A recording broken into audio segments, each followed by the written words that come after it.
So కొంతమంది మంత్రులు కావచ్చు, ఎమ్మెల్యేలు కావచ్చు, అదే క్యాబినెట్లో కీలక పాత్ర పోషించినటువంటి కొంతమంది జగన్మోహన్ రెడ్డికి వారిపైన తిరుగుబాటుకి సిద్ధమయ్యారు ఆ ఆలోచనలో ఉన్నటువంటి టాక్ వినిపిస్తోంది. ఎందుకు అలాగా వాళ్ళు తిరుగుబాటుకి సిద్ధమవుతున్నారు, అసలు ఏంటి? ఇప్పుడు మొన్న 2-3 రోజుల క్రితం జగన్మోహన్ రెడ్డి గారి పార్టీ 11 మంది ఇన్ఛార్జీలను మార్చాలి అని చెప్పని తీసుకున్న నిర్ణయం. వారిలో సిట్టింగ్ ఎమ్మెల్యేలు ఉన్నారు, కొంతమంది మంత్రులు ఉన్నారు. వారిని నియోజకవర్గాల మార్పు దిశగా వాళ్ళ పార్టీ తీసుకున్న నిర్ణయం ఇవాళ ఆ పార్టీలో చాలా తీవ్ర కలకలానికి దారితీసింది అనేది వాస్తవం. ఎందుకంటే అప్పటి వరకు మా స్థానాలు స్థిరం, జగన్మోహన్ రెడ్డి గారి దగ్గర మా లాయల్టీ ఆల్రెడీ ప్రూవ్ చేసుకున్నాం, ప్రజల్లో పార్టీ పట్ల ఆదరణ పెంచడంలో మాది కూడా క్రియాశీలక పాత్ర ఉంది అని చెప్పని రకరకాల అభిప్రాయాలతో ఉన్న చాలామంది ఎమ్మెల్యేలని అదే విధంగా నియోజకవర్గ ఇన్ఛార్జీలు వాళ్ళని వేరే నియోజకవర్గాలకు మార్చే నిర్ణయం తీసుకోవటం, కొంతమంది అభ్యర్థిత్వాల పట్ల పార్టీ వైపు నుంచి ఎటువంటి స్పష్టత రాకపోవటం. అంటే తెలుగుదేశం పార్టీ నుంచి ఫిరాయించిన మద్దాలి గిరి గారు, అదే సందర్భంలో ప్రకాశం జిల్లాకు సంబంధించిన ఎమ్మెల్యే సుధాకర్ బాబు గారు, ఇటువంటి వారి విషయంలో పార్టీ వైపు నుంచి ఎటువంటి స్పష్టత ఇప్పటిదాకా రాకపోవటం, ఇవన్నీ పరిగణలోకి తీసుకున్నప్పుడు జగన్మోహన్ రెడ్డి గారు పెను సంచలనాలకి గురి చేసే నిర్ణయాలు తీసుకోపోతున్నారు. ఆయన గడప గడపకు మన ప్రభుత్వం అనే ప్రోగ్రాము ప్రాతిపదికగా గతంలోనే వర్క్షాపుల్లో ఎమ్మెల్యేలకి ఆల్రెడీ హెచ్చరికలు జారీ చేస్తున్నారు. మీరు చాలామంది పనితీరు మెరుగుపరచుకోవటం లేదు, ప్రజల్లో మీ గ్రాఫ్ పెంచుకునే ప్రయత్నం చేయటం లేదు. నాకు వస్తున్న సర్వే ఫలితాల ప్రకారం నా పట్ల ప్రజల్లో యాక్సెప్టెన్స్ ఉంది, కానీ మీ పట్ల వ్యతిరేకత ఉంది. నేను రేపటి రోజున అంతిమంగా నిర్ణయం తీసుకునే సందర్భంలో కఠిన నిర్ణయాలు తీసుకున్న ఆ రోజు నన్ను బాధ్యుని చేయొద్దు అని చెప్పని ఆయన చాలా సందర్భాల్లో ఎమ్మెల్యేలకు హెచ్చరికలు జారీ చేస్తున్నారు. ఇదే సందర్భంలో ఏంటంటే కొంతమంది శాసనసభ్యుల భవిష్యత్తు పణంగా పెట్టబడుతుంది ఇక్కడ. జగన్మోహన్ రెడ్డి గారి పట్ల అతి లాయల్టీ చూపించి, అంటే ఒక రకంగా ఏంటంటే అవసరం లేని లాయల్టీ చూపించారు వాళ్ళు. ఆ లాయల్టీ చూపించే ప్రాసెస్లో భాగంగా ప్రతిపక్షంతో చాలా విపరీతమైన శత్రుభావం కూడా ప్రదర్శిస్తూ వచ్చారు. ఇక్కడ ఏమవుతుంది, ప్రతిపక్ష పార్టీ శ్రేణుల ద్వారా వీళ్ళ పట్ల ఒక శత్రుభావం కూడా పెరగడానికి కారకమయ్యారు. జగన్మోహన్ రెడ్డి గారి దగ్గర గుడ్ లుక్స్, ఆయన దగ్గర మెప్పు పొందడం కోసం అని చెప్పని, ఆయన కళ్ళలో ఆనందం చూడటం కోసం అని చెప్పని పరిధి దాటి ప్రవర్తించిన ఎమ్మెల్యేలు కూడా చాలామంది ఉన్నారు. ప్రతిపక్షం మీద వ్యక్తిగత దాడులు, వ్యక్తిత్వ హననాలకు పాల్పడతా వచ్చిన నాయకులు చాలామంది ఉన్నారు. ఇవాళ అటువంటి వాళ్ళని జగన్మోహన్ రెడ్డి గారు ఎన్నికలు సమీపిస్తున్న సందర్భంగా వాళ్ళ రాజకీయ భవిష్యత్తు అగమగోచరంగా మారుస్తా వాళ్ళకి ఎమ్మెల్యే అభ్యర్థిత్వాలు ఖరారు చేయటం లేదు అని చెప్పని ఇప్పుడు ఏకపక్షంగా ఆయన వైపు నుంచి ఒక నిర్ణయం రావడంతో వాళ్ళందరూ కూడా ఏంటంటే మా భవిష్యత్తు ఏంటి రేపటి రోజున, అసలు మా భవిష్యత్తు సుస్థిరం అవునా కాదా, మాకు టికెట్లు దక్కుతాయే లేదా. ఇక్కడ జగన్మోహన్ రెడ్డి గారు ఏం చెప్తున్నారు, ప్రజల్లో మీకు వ్యతిరేకత ఉంది కాబట్టి మీ అభ్యర్థిత్వాలు మారుస్తున్నాను అని చెప్పని ఇక్కడ వాళ్ళకి చెప్పను కూడా చెప్పట్లా, ఏకపక్షంగా నిర్ణయాలు జరిగిపోతున్నాయి.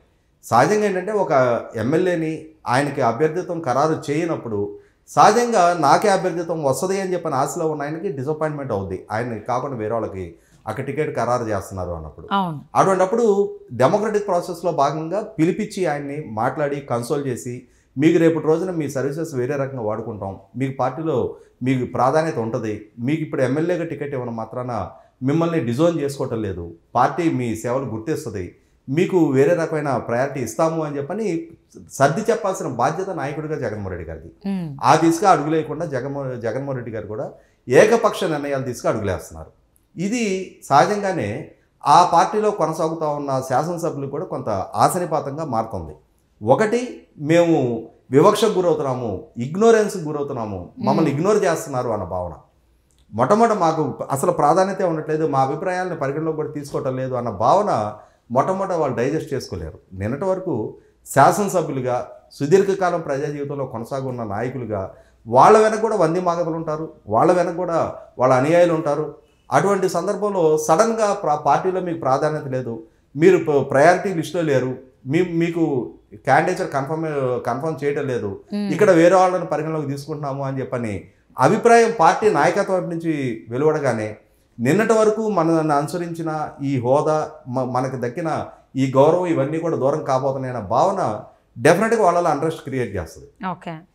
చాలామంది ఎమ్మెల్యేలు ఆయా నియోజకవర్గాలు ఇక్కడ మాకు గుత్తాధిపత్యం ఉంది, ఇక అయితే మేము లేకపోతే మా పిల్లలు అని చెప్పని ఒక రకమైన అహంభావంతో ఉన్నారు. ఆ అహంభావం మొత్తం కూడా ఇవాళ భంగపట్టుకు గురవుతూ ఉంది. అదే సందర్భంలో చాలామంది నాయకులు చాలా కష్టకాలంలో జగన్మోహన్ రెడ్డి గారికి అండగా ఉన్నారు. ఇవాళ నాయకుడిగా జగన్మోహన్ రెడ్డి గారు ఈ స్థాయిలో ఎస్టాబ్లిష్ అయ్యాడు అని అంటే ఈ నాయకులందరూ అందించిన అండదండలే కారణం.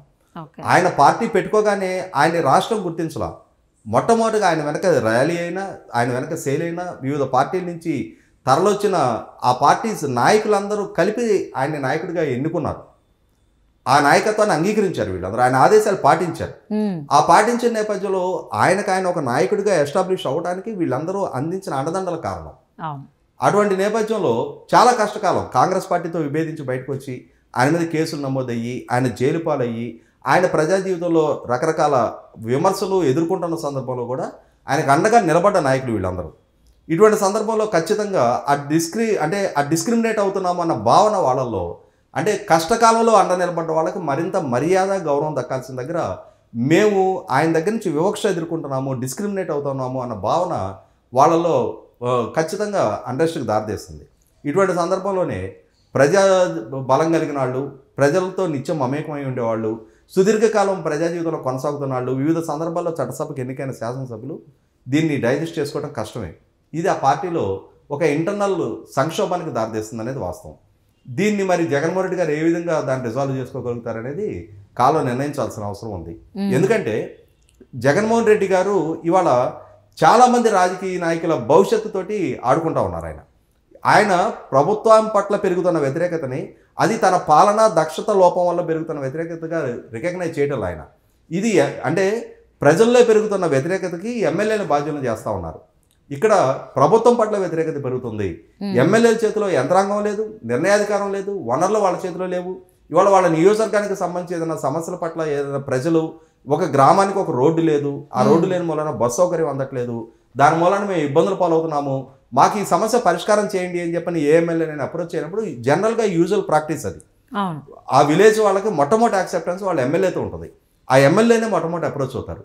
అయితే ఇక్కడ జరుగుతున్నది ఏంటి, జగన్మోహన్ రెడ్డి గారి ప్రభుత్వంలో ఏ ఎమ్మెల్యే కూడా స్వతంత్రించి నిర్ణయాన్ని ప్రకటించగలిగే, ఎస్ మీకు ఆ సమస్య ఉంది, నేను అడ్రస్ చేస్తున్నా, నేను అధికారులతో మాట్లాడి నేను వచ్చే నెల కల్లా మీకు శాంక్షన్ ఇప్పిస్తా, మీ రోడ్డు ఫామ్ చేపిస్తా అని చెప్పని ఆ ధైర్యంగా ప్రజలకు భరోసా ఇవ్వగలిగే సామర్థ్యం ఇవాళ ఎమ్మెల్యేలకు లేకుండా పోయింది. ఇవాళ అధికారాలు, వనరులు మొత్తం జగన్మోహన్ రెడ్డి గారి దగ్గర కేంద్రీకృతం అయిపోయినాయి. ఆయన నిర్ణయ అధికారం. ఇవాళ వనరులు లేవు. ఏ ఎమ్మెల్యే కూడా సాహసించి ప్రజలకు సంబంధించిన సమస్యను నేను పరిష్కారం చేస్తా, నేను మీకు ఇది శాంక్షన్ చేస్తున్నా అని చెప్పని చెప్పలేని నిస్సాయస్థితిలో ఎమ్మెల్యేలు పడిపోయారు. ఇటువంటి సందర్భంలో అది అంతిమంగా ప్రభుత్వం పట్ల పెరుగుతున్న వ్యతిరేకత. దాన్ని జగన్మోహన్ రెడ్డి గారు ఏం చేస్తున్నారంటే టార్గెటెడ్గా ఎమ్మెల్యేలని దానికి బాధ్యతలు చేస్తున్నారు. ఎమ్మెల్యేల పనితీరు బాగాలేదు అంటున్నారు. ఇవాళ ఎమ్మెల్యేల దగ్గర ఏ విచక్షణాధికారం వాళ్ళ చేతిలో ఉంది, ఇవాళ ఏ వనరులు వాళ్ళ చేతిలో ఉన్నాయి. ఇవాళ రాష్ట్రాన్ని అప్పుల కుప్పగా జగన్మోహన్ రెడ్డి గారు మార్చేసి ఇవాళ ఆయన తీసుకున్న నిర్ణయ లోపం, ఇవాళ రాజధాని విధ్వంస నిర్ణయం అయింది. ఇవాళ పెట్రోల్ డీజిల్ ధరల దేశంలోనే అధిక పెట్రోల్ డీజిల్ ధరలు అమ్ముతున్న నిర్ణయం అయింది. ఇవాళ 3 రాజధానులు, 5 ఉప ముఖ్యమంత్రుల పేరిట ఒక రాజకీయపు సంక్షోభ పరిస్థితి ఆయన సృష్టించారు. ఇవాళ ఉపాధి కల్పించలేని పరిస్థితి, ఇవాళ నిరుద్యోగత పెరిగిపోతానికి కారణం. ఓ పక్క ఇవాళ నిన్న విడుదలైన గణాంకాల ప్రకారం అన్ఎంప్లాయిడ్ గ్రాడ్యుయేట్స్లో దేశం హైయెస్ట్, అంటే ఈ నేషనల్ యావరేజ్ 13.4% ఉంటే ఆంధ్రప్రదేశ్ యావరేజ్ 24% ఉంది. అంటే అన్ఎంప్లాయిడ్ గ్రాడ్యుయేట్స్ అంతటి స్థాయిలో ఇవాళ దేశంలోనే నెంబర్ 1 స్థానంలో ఆంధ్రప్రదేశ్ రాష్ట్రం సిగ్గుపడాల్సిన సంఖ్య అది. ఆ గణాంకాలు సిగ్గుపడాల్సినవి. ఇవాళ రైతు ఆత్మహత్యల్లో 3వ స్థానం, కౌలు రైతుల ఆత్మహత్యల్లో 2వ స్థానం, ఇవాళ పెట్రోల్ డీజిల్ ధరలలో దేశంలోనే మొట్టమొదటి స్థానం, కరెంటు ఛార్జీలు 8 సార్లు పెంచారు, ఆర్టీసీ ఛార్జీలు 3 సార్లు పెంచారు, రేషన్ సరుకుల ధరలు పెంచారు, ప్రజలకి ఇంటి పన్ను ప్రతి సంవత్సరం 15% పెంచుతూ వెళ్తున్నారు. అదే సందర్భంలో చెత్త పన్ను ఇంపోజ్ చేస్తూ ఉన్నారు. ఇవన్నీ ప్రజలకు గుదిబండలుగా మారుతూ ఉన్నాయి. ఇవి ప్రజలకి మాకు జీవన ప్రమాణాలు తగ్గిపోతున్నాయన్న భావనలో ప్రజలు ఉన్నారు. శాంతి భద్రతలు కొరవడుతున్నాయన్న భావనలో ఉన్నారు. అధికార పార్టీ నాయకులు వనరులు లూటీ చేస్తున్నారన్న భావనలో ఉన్నారు. ప్రజల మీద ఆధిపత్య ధోరణి పెరిగిపోతూ ఉంది. ప్రజలకు సంబంధించి ప్రశ్నించే తత్వాన్ని అణిచివేస్తున్నారు. భావ ప్రకటన స్వేచ్ఛ లేకుండా చేస్తున్నారన్న భావనలో ప్రజలు ఉన్న దగ్గర వీటికి అన్నిటికీ బాధ్యుడు ముఖ్యమంత్రిగా జగన్మోహన్ రెడ్డి గారు అవుతారు తప్ప స్థానిక శాసనసభ్యుల్ని వీటికి బాధ్యులుగా చేసి ప్రజల్లో పెరుగుతున్న వ్యతిరేకతకి వాళ్ళని బూచిగా చూపించి ఇవాళ వాళ్ళ అభ్యర్థిత్వాలు మార్చిన మూలన, లేదు ఈ నియోజకవర్గంలో వాళ్ళ అభ్యర్థులుగా చల్లబడి కాలేకపోతున్నారు కాబట్టి పక్క నియోజకవర్గానికి వాళ్ళని మార్చిన మాత్రాన ఇవాళ ఇక్కడ చెల్లని రూపాయి అక్కడ చెల్లదు. ఈ చెల్లని అంటే ఇక్కడ ఓడిపోయే అభ్యర్థి అక్కడ గెలవడు. ఇక్కడ 5 సంవత్సరాలుగా టెన్యూరు అతను పదవి అనుభవిస్తున్న దగ్గర, ఇక్కడ అతను నాన్ పెర్ఫార్మింగ్ అభ్యర్థిగా ఉన్న దగ్గర అతన్ని వేరే దగ్గరికి తీసుకెళ్ళి అక్కడ అభ్యర్థిగా పోటీ చేసిన మాత్రాన అక్కడ సమర్థుడైన అభ్యర్థిగా రూపాంతరం చెందలేడు అతను. కాబట్టి జగన్మోహన్ రెడ్డి గారు అంటే ఇక్కడ నుంచి అక్కడి నుంచి ఇక్కడికి అభ్యర్థిని మార్చే ఈ ప్రహసనం అనేది 100% చాలామంది ఎమ్మెల్యేలు, వివిధ హోదాల్లో పనిచేస్తున్న మంత్రులు, వివిధ హోదాల్లో పనిచేస్తున్న నాయకులకి తమ రాజకీయ భవిష్యత్తు పణంగా పెడుతున్నారు జగన్మోహన్ రెడ్డి గారు అన్న భావన ఆ పార్టీలో కూడా ఇంటర్నల్గా చెలరేగుతూ ఉంది. నిన్నటి వరకు ఆయన ఏ ఆదేశం ఇస్తే ఆ ఆదేశానికి గుడ్డిగా సమర్థిస్తూ వచ్చిన నాయకులు కూడా ఇవాళ తమ వ్యక్తిగత రాజకీయ భవిష్యత్తు పణంగా పెట్టబడుతుంది అనేటప్పటికీ వాళ్ళే ఆయనకు ఎదురు తిరగడానికి సిద్ధపడుతున్నట్టుగా కూడా వార్తలు వస్తున్నాయి. 100% జగన్మోహన్ రెడ్డి గారి నాయకత్వం పట్ల కానీ ఆ పార్టీ పట్ల కానీ ఇవాళ ఆల్ ఈజ్ నాట్ వెల్ అనేది ఇవాళ ప్రజలకు అర్థమవుతూ ఉంది. ఇవాళ అంతిమంగా ఇది ఎటువంటి సంక్షోభ దిశగా అడుగులైపోతుంది అనేది కూడా కాలం నిర్ణయించాల్సి ఉంటుంది. సో తప్పకుండా అండి. సో జగన్మోహన్ రెడ్డి అందరి మీద కూడా వ్యతిరేకతను చూపిస్తున్నారు. చూపించిన వాళ్ళు ఆయన మీద తిరిగి చూపిస్తే, ఒకవేళ పార్టీ మీద చూపిస్తే ఆయన ఎలా రియాక్ట్ అవుతారు ఏంటనేది వేచి చూద్దాం. And thank you so much for spending your valuable time with Rajesh గారు.